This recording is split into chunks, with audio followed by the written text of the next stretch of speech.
नमस्कार, मैं हूँ रामधारी और अभी गर्मियों का सीज़न चल रहा है। गर्मियों के सीज़न में पेट की समस्याएं आम तौर पे होती ही हैं, जिसमें कालरा की शिकायत बहुतायत मात्रा में होती है। हालांकि पेट के जो मरीज़ हैं उनको भी समस्याएं गर्मी के सीज़न में होती ही है।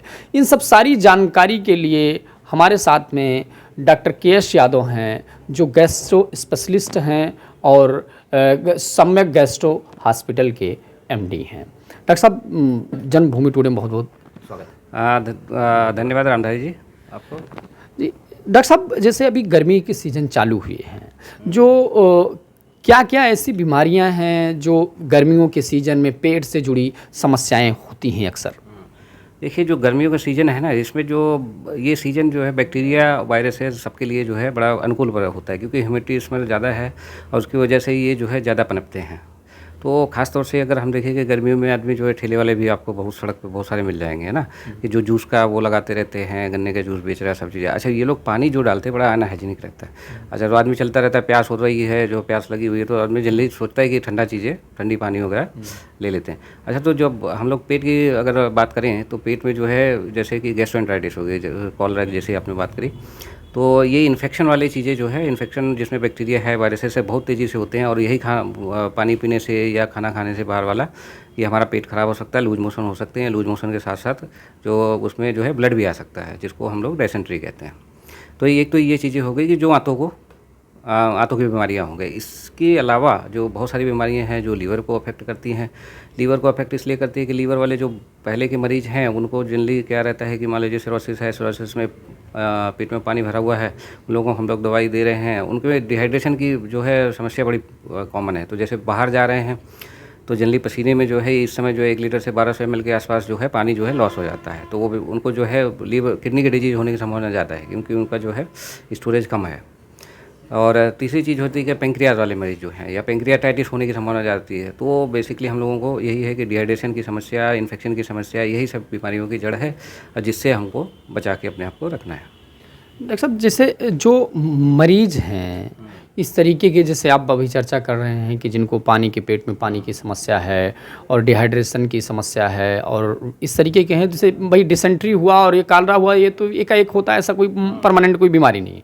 तो उन मरीजों के लिए क्या उनको सावधानी बरतनी चाहिए जो परमानेंट मरीज हैं इसके?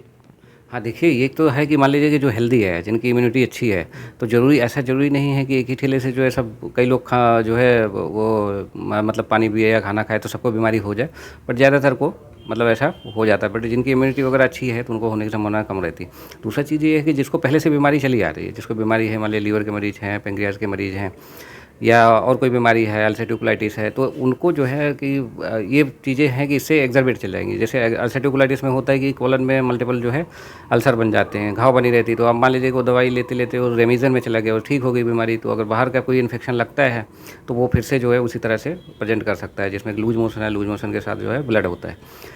तो ये सब चीज़ें हैं कि जो इंक्रीज़ कर सकती है। इसी तरह से लीवर वाले मरीजों में ये रहता है कि हमको पानी भी बड़ा संभाल के पीना होता है। पानी का कॉम्बिनेशन जो है कितना इनटेक हो, कितना जो है आउटपुट कितना निकले, दोनों को देखते हुए जो है बड़ा संभाल के चलना पड़ता है। तो ऐसे में ये रहेगा कि अगर मान लीजिए पेशेंट डिहाइड्रेट हो गया, ज़्यादा नेगेटिव बैलेंस हो गया, तो उसकी वजह से किडनी पे जो है इफेक्ट ज़्यादा आ जाएगा।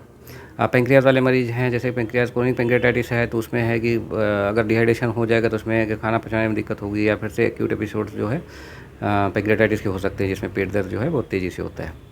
सर, जैसे लू चलता है, लू की वजह से भी जैसे ये बीमारी कुछ होती हैं, तो शादियों में लोग, अभी शादी का मौसम है, लोग खाना खाते हैं और इस तरीके के उस समय एकाएक हो जाता है, ये फूड पॉइजनिंग भी कहते हैं उसको।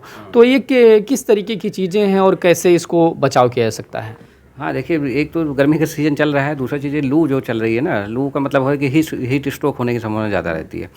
तो अपार्ट फ्रॉम अगर हम देखें कि लीवर या जो आंतों की बीमारियां हैं, पेंक्रियाज की बीमारियां, इसके अलावा भी बहुत सारी बीमारियां हीट स्ट्रोक जो करती हैं कि ज़्यादा गर्मी की वजह से दिमाग की बीमारियां हो जाती हैं, और तरह की बीमारियां जो है होने की संभावना रहती है। दूसरा चीज़ है कि इसी मौसम में जो है शादी का मौसम भी चल रहा है, तो जिसमें शादी में आप जाएंगे तो एक तो इन्फेक्शन वाले तो चांसेस तो जो रहते हैं शादी में रहते ही हैं।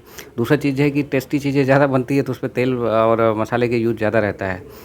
और तो इससे जो है कि जो मान लीजिए कि फैटी लीवर है, लीवर वाले मरीज़ हैं, वो भी जाते हैं, अगर उनको ये सब और ऑप्शंस नहीं है तो उनको भी ये चीज़ें खाना पड़ता है। तो बेटर तो यही है कि वो लोग जो है अगर ऐसी जगह जाते हैं तो अपनों को इन सब खानों से बचा के रखें, अपने को थोड़ा सा हाइजीन जो है जो जहाँ पे अनहाइजीनिक लग रहा है तो वहाँ का पानी ना पिएँ, खाना ना खाएँ। तो इन सब चीज़ों से ऐसे जो है थोड़ा सा जो है बचा जा सकता है। अब बात आती है कि बच्चों के लिए जो प्रेग्नेंट महिलाएं हैं उनको किस तरीके से बचाव रखना चाहिए, चूँकि गर्मी का सीज़न है और उनको थोड़ा सा पेट से संबंधित इस तरीके की चीज़ें ना हो, तो किस तरीके से बचाव रखना चाहिए थोड़ा सा? देखिए, जो बच्चे होते हैं और जो महिलाएं हैं या बुजुर्ग लोग हैं, इन सब की इम्यूनिटी जो है कमज़ोर होती है, तो इनको इन्फेक्शन बहुत जल्दी से लगता है। दूसरा चीज़ है कि जो बॉडी की कंट्रोल करने की क्षमता होती है, जो बैलेंस बनाने की क्षमता होती है, ये भी दोनों चीज़ें, ये भी जो है इन तीनों में जो है कमज़ोर होते हैं।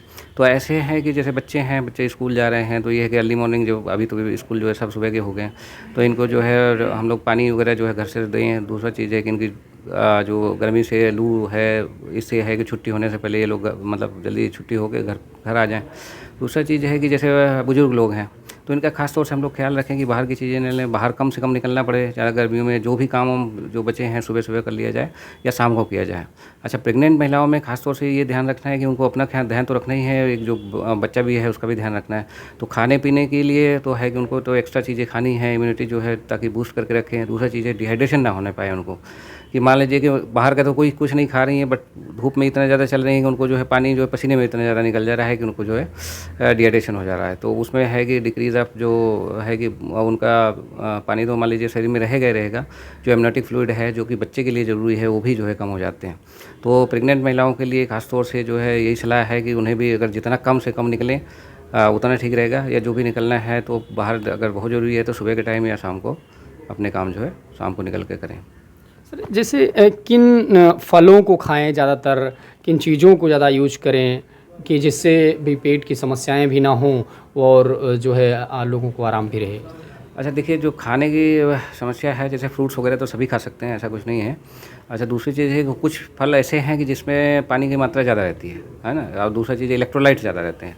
तो जैसे कि है तरबूज हो गया, है ना, खीरा हो गया, ककड़ी हो गया, तो इन सब में जो है कि वाटर का रिजर्व बहुत है। तो इन सब चीज़ों को लें, लेकिन अब वही है कि इसमें पहले से कटी हुई चीज़ें हैं तो उसको ना खाएँ। अगर वो काफ़ी टाइम से जो है उसमें रखा हुआ है कि बाहर ठेले पर रखा हुआ है तो उसको चीज़ें ना खाएँ। अगर इन सब अच्छा यही रहेगा कि सबको घर पे लाएँ, घर पे खुद धुल के उसको काट के जो है अच्छे वातावरण में खाएँ, तो ये सब बीमारियों से जो है बच सकते हैं। बहुत बहुत धन्यवाद। Doctor KS. यादव ने बताया कि किस तरीके से गर्मी के सीज़न में जो खुले में बिक रहे इस समय ठंडे बर्फ़ के जैसे जूस हुए और गन्ने का जूस हुआ या फल भी हुए जो कट के मिल रहे हैं, उनके लिए भी उस तरीके से यूज नहीं करना है और सावधानियों में जैसे पानी का यूज करना है। जो पहले से मरीज़ हैं इस तरीके का, तो वो डॉक्टर की कंसल्ट भी करें और उनके नियमों का पालन भी करते रहें।